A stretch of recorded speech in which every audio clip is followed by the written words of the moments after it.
वो लोग जो फ्रॉड करते हैं, धोखाधड़ी करते हैं, दूसरों को लूटते हैं, डकैतियाँ करते हैं, चोरियाँ करते हैं, ये लोग अगर राह रास्त पर आना चाहें, वैसे तो छुटती नहीं है मुंह से। ये काफर लगी हुई इस आदत में, इस लत में जो मुब्तला हो जाते हैं, वो इसको छोड़ने के लिए तैयार नहीं होते, क्योंकि उनका रोटी रोज़ी के अलावा ये सिलसिला एक मशगला भी बन चुका होता है। कई शौकिया इस पेशे में आ जाते हैं, कुछ मजबूरी के तहत आते हैं, लेकिन कुछ लोग इसको छोड़ना भी चाहते हैं, लेकिन वो सोचते हैं कि अगर हम चोरी, डकैती, राहज़नी, धोखाधड़ी, फ्रॉड ये सारा कुछ छोड़ दिया तो फिर कहाँ जाएंगे, क्या करेंगे। तो उनके लिए मैं आपके सामने एलर्ट कास्त्रो की कहानी रखता हूँ, रूहदाद रखता हूँ। वो सुनिए। वो भी ऐसा ही फ्रॉडिया था, धोखेबाज था, दो नंबरियाँ करता था। किस तरह से उसने दौलत बनाई, किस तरह से उसने दुनिया की सैर की, किस तरह से उसने अपने अखराजात को ज़मीन से आसमान तक पहुंचा दिया। वो नगर नगर, मुल्क मुल्क घूमा फिरा, सैर की, अपनी ज़िंदगी को लेविश उसने बनाया। लेकिन उसके बाद उसको ख्याल आया कि मुझे ये सारा कुछ तर्क कर देना चाहिए। उसने तर्क किया और उसके बाद उसने क्या किया, वही सारा कुछ हमारे फ्रॉडियों, जालसाज़ों, धोखाबाजों को करना चाहिए जो ताइब होने की कोशिश करते हैं। पहले ये कहानी सुनिए, उसके बाद थोड़ा सा तबसरा करेंगे कि हमारे फ्रॉडियों को, जालसाज़ों को जो ताइब होना चाहते हैं, डाकुओं को, राहज़नों को, लुटेरों को क्या करना चाहिए। कहानी मुलाहिज़ा कीजिए एलर्ट कास्त्रो की। एलर्ट कास्त्रो सिर्फ 16 बरस के थे जब उन्होंने ग्लासगो के एक कॉल सेंटर में मुलाजमत के दौरान पहली मरतबा किसी को धोखा देकर उसके बैंक अकाउंट की तफसीलात हासिल की। जल्द ही वो एक पुरतयश ज़िंदगी जी रहे थे जिसमें फ़र्स्ट क्लास फ़्लाइट्स और महंगी घड़ियां भी शामिल थीं। इस नौजवान ने आगे जाकर लोगों को धोखा देकर 25 मिलियन पाउंड हासिल किए, लेकिन बाद में वो एडिनबरा में वाक़ एक डिपार्टमेंट स्टोर के टॉयलेट से गिरफ़्तार कर लिए गए। एलर्ट अब लोगों को फ्रॉड से बचाने के लिए बतौर माहिर काम करते हैं और उन्होंने अपनी कहानी BBC स्कॉटलैंड की एक documentary confessions of a teenager fraudster में बयान की है। इस डॉक्यूमेंट्री में एलर्ट के अरूज को दिखाया गया है कि कैसे स्कूल को अधूरा छोड़ने वाला एक नौजवान जिसके पास कोई तालीमी काबिलियत नहीं थी, इस काबिल हो गया कि वो न्यूयॉर्क के एक शराब खाने में अपने दोस्तों के लिए $1000 की शराब तक ख़रीदने लगा। कास्त्रो की उम्र अब 42 बरस हो चुकी है और वो अपने माजी को याद करते हैं कि कैसे उन्होंने कॉल सेंटर फ़ोन करने वाले एक गाहक को धोखा दिया। जब गाहक ने उन्हें अपना ऑर्डर लिखवाया तो कास्त्रो ने उन्हें बताया कि उनका क्रेडिट कार्ड काम नहीं कर रहा। कास्त्रो ने गाहक को इस बात पर कायल कर लिया कि उनके साथ फ़ोन पर दूसरी तरफ बैंक का नुमाइंदा मौजूद है जिसे बैंक अकाउंट की तफसीलात दरकार हैं। कुछ सेकंड्स बाद कास्त्रो के पास उस गाहक के बैंक अकाउंट की तमाम तफसीलात मौजूद थी। वो कहते हैं कि वो मेरे लिए कोई इत्मीनान बख्श लम्हा नहीं था, वो सिर्फ कुछ ऐसा था जो मैंने पहली बार किया था और फिर मैंने सोचा कि क्या मैं ऐसा दोबारा भी कर सकता हूँ। कास्त्रो शुरू में मतवाज़न अंदाज में पैसे खर्च किया करते थे, लेकिन फिर अचानक उसमें तेज़ी आने लगी। उन्होंने BBC स्कॉटलैंड रेडियो को बताया कि वो पागल कर देने वाले 5 बरसों की इब्तदा थी और ये 16 बरस की उम्र है। 21-22 बरस की उम्र तक ये सिलसिला जारी रहा। जब पहली मरतबा मेरे हाथ किसी का क्रेडिट कार्ड लगा तो मैंने उससे CDs ख़रीदी, बाल कटवाए और T-शर्ट्स ख़रीदी। उस वक्त अंदाज़ा नहीं था कि आगे जाकर ये एक किस्म का पागलपन में बदल जाएगा। एलर्ट 1982 में स्कॉटलैंड के शहर अबरडीन में पैदा हुए थे और 1998 में अपने ख़ानदान के हमरा ग्लासगो मुंतकिल होने से कबल 8 स्कूल तब्दील कर चुके थे। वो कहते हैं कि एक ख्वाब देखने वाले शख्स हैं और एतराफ़ करते हैं कि उन्होंने कॉल सेंटर में मुलाजमत हासिल करने के लिए अपनी उम्र 18 बरस बताई थी, जबकि असल उम्र 16 बरस थी। मेरे दिमाग में बात ये था कि मुझे एक ज़बरदस्त ज़िंदगी गुजारनी है। फिर उनके मुजरमाना पेशे ने उन्हें एक पुरतयश ज़िंदगी दी जिसमें बेहतरीन छुट्टियाँ, 5 स्टार होटल्स, शानदार पार्टियाँ और लिमोज़िन गाड़ियों की सवारी भी शामिल थी। ایسے ہی ایک دورے کے دوران 1999 میں کاسترو نے لندن سے 300 پاؤنڈ کا گوچی کا بیلٹ بھی خریدا تھا۔ ان کے مطابق اس بیلٹ کی قیمت اس کی کال سینٹر کی ایک ہفتے کی تنخواہ سے زیادہ تھی۔ اس کے بعد کاسترو نے $8,000 نیو یارک جانے کے لیے فرسٹ کلاس فلائٹ پر خرچ کیے۔ وہاں وہ پلازا ہوٹل میں رکے جسے فلم ہوم ایلون میں بھی دکھایا گیا تھا۔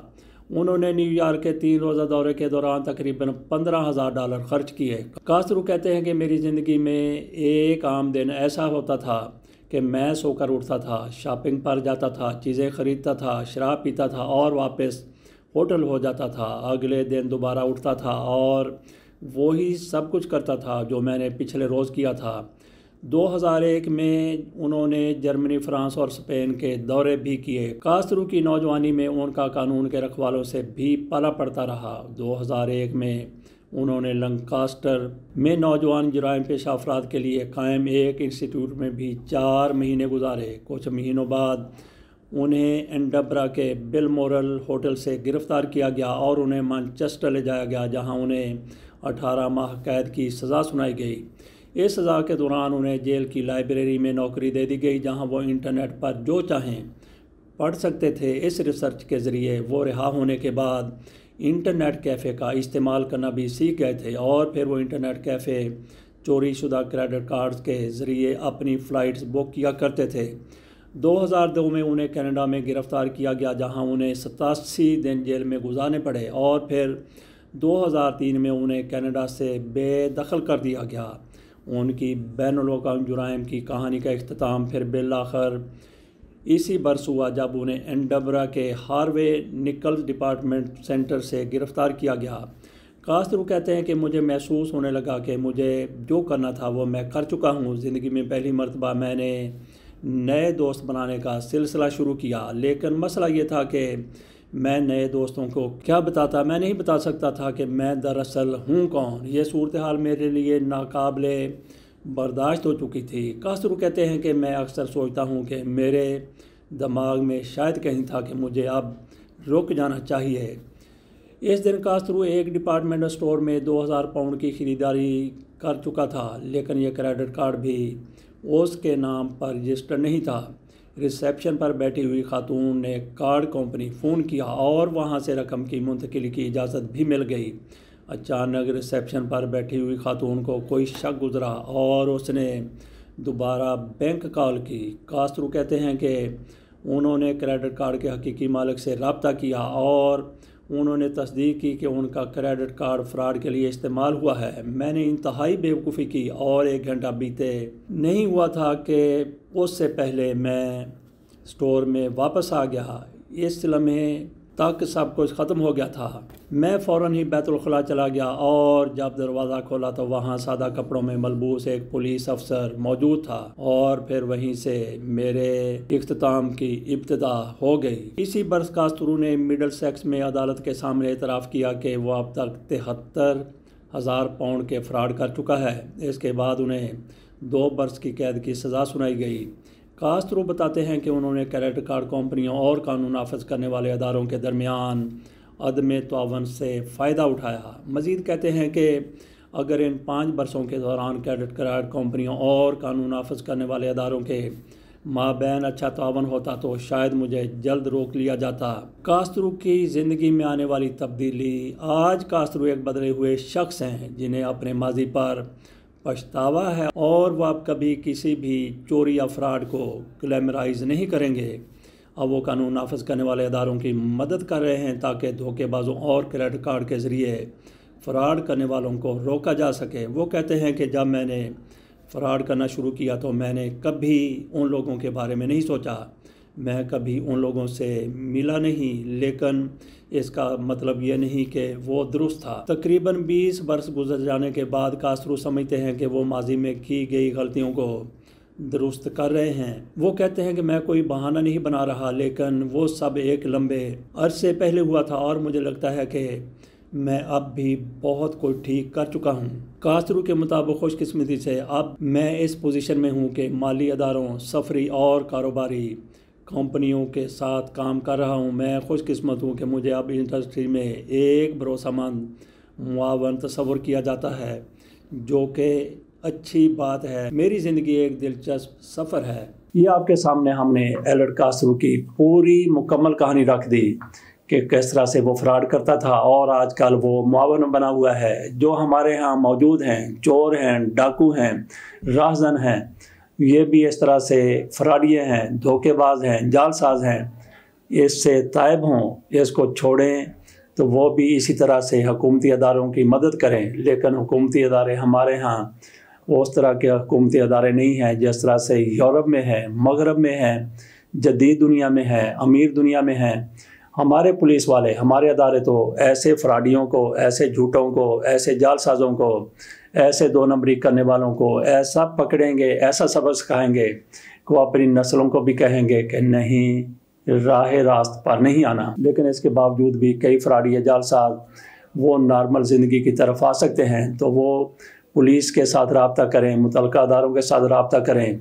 ज़रूरी नहीं है कि वहाँ पे बैठे हुए लोग इसी तरह से हों जैसा कि हमने कहा, जैसा कि तस्वर किया जाता है, जैसा कि समझा जाता है, जैसा कि हमारे सामने है। वहाँ पे हो सकता है कोई इंसान के बच्चे भी बैठे हों, अच्छे लोग भी हों, क्योंकि मुआशरे में हर तरह के लोग हैं। आपको अच्छे लोग भी मिल सकते हैं, उनके साथ रब्ता करके अपनी ज़िंदगी को आसान और सहल बनाया जा सकता है। और इसके अलावा पाकिस्तान में बहुत से अदारे ऐसे हैं जो ऐसे जुराइम की बेखुनी करते हैं, जैसे कि प्राइवेट सतह पर एजेंसियाँ बनी हुई हैं, उनको भी ऐसे लोगों की मदद दरकार होती है जो फ्रॉडियों को पकड़ते हैं, जालसाजों को पकड़ते हैं। उनके सामने अपनी खिदमत रखें। आप अच्छे तरीके से जो फ्रॉडिये हैं, जालसाज हैं, धोखेबाज हैं, अच्छे तरीके से बता सकते हैं कि ये कारोबार, ये काम किस तरह से होते हैं और किस तरह से ऐसे लोगों पर हाथ डाला जा सकता है। तो ये वीडियो ख़ुसूसी तौर पर ऐसे लोगों तक पहुंचाने की कोशिश आप भी करें, हम भी करते हैं, जो दो नंबरियाँ करते हैं, फ्रॉड करते हैं, जालसाजी करते हैं, धोखेबाजी करते हैं, दुनिया को लूटते हैं, दुनिया को बेवकूफ़ बनाते हैं, नौसरबाजी करते हैं। उन तक पहुंचाएं। हो सकता है कि उनमें से कुछ ताइब होने के लिए पहले ही तैयार हों और कुछ आपके कहने पर भी तैयार हो जाए। और जिनको ये है कि हमारी रोटी रोज़ी कैसे पूरी होगी, उनकी रोटी रोज़ी बड़ी आसानी के साथ इस तरह से अदारों को अपनी खिदमत दे के पूरी हो सकती है। इजाज़त दीजिए। अल्लाह हाफ़िज़।